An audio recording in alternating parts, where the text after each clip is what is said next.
Hello, everyone. I'm sure you've noticed that your host is a little different this week. I'm afraid that Mr. Fibian had to take a small break. But I'll be happy to help you and to tell your story today. Our story today is the true story of Little Golden Hood, as written down by Andrew Lang. Now, you all know the tale of poor Little Red Riding Hood, that the wolf deceived and devoured, with her cake and her little butter can and her grandmother. Well, the true story happened quite differently, and as we now know. And first of all, the girl was called, and is still called, Little Golden Hood.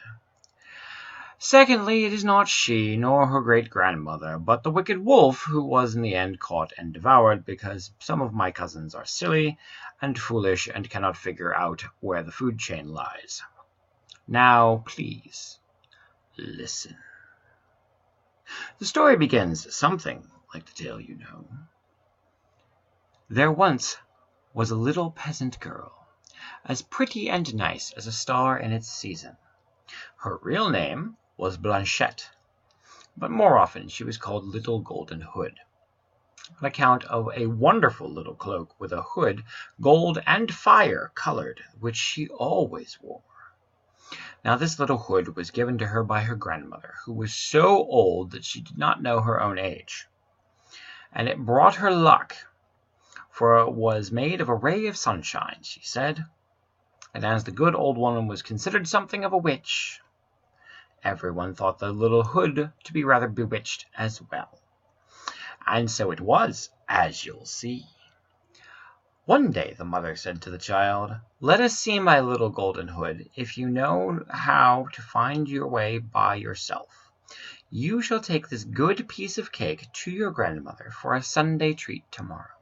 And you'll ask how she is, and you'll come back at once without stopping to chatter on the way with anyone you do not know. Do you understand? You know, children, because you shouldn't talk to strangers, no matter how interesting they may seem."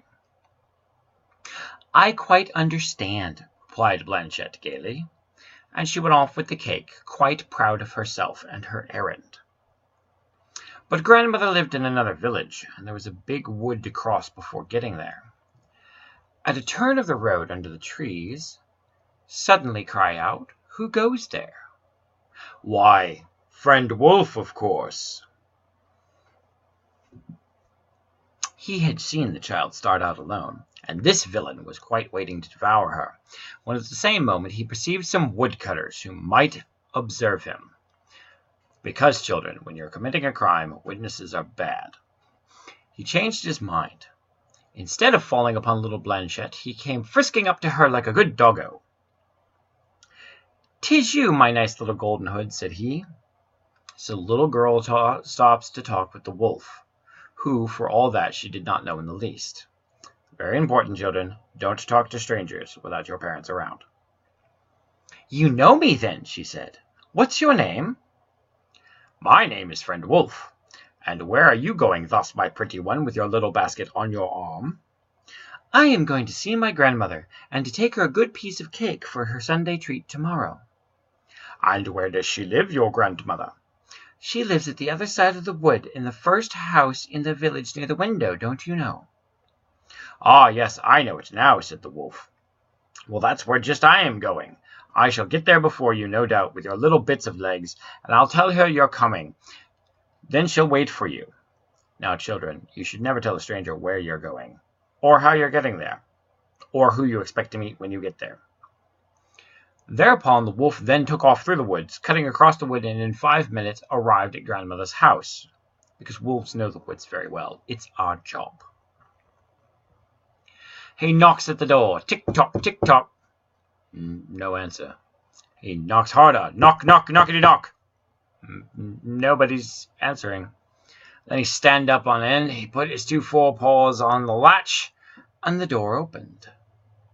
No one's home.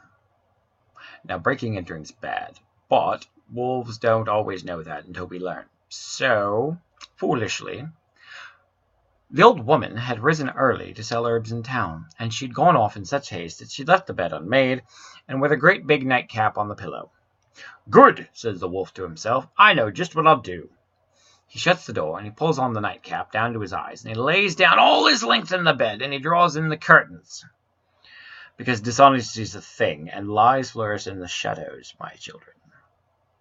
In the meantime, the good Blanchette went quietly on her way as little girls do, amusing herself here and there by picking daisies, watching the little birds, making the little nests, and running after the butterflies which fluttered in the sunshine, because play is how you learn. At last she arrives at the door. "Tick-tock, knock-knock." "Who's there?" says the wolf, softening his rough voice as best he can, because he hasn't had voice lessons. "It's me, Granny, your little golden hood, and I'm bringing you a big piece of cake for your Sunday treat." "Open the latch and push, and the door will open." "Why, you've got a cold, Granny," she says, coming in. "Ahem, ahem, a little," replied the wolf, pretending to cough. "Shut the door well, my little lamb, and put your basket on the table. Then take off your frock, and come and sit with me on the bed, and you may rest a little." The good child takes off her frock, and observes this: she keeps her little hood, which Granny made her, on her head. Because sometimes children are clever, and being clever is good. When she saw what a figure her Granny lay in the bed, she was much surprised. "Oh! Why, you look like Friend Wolf."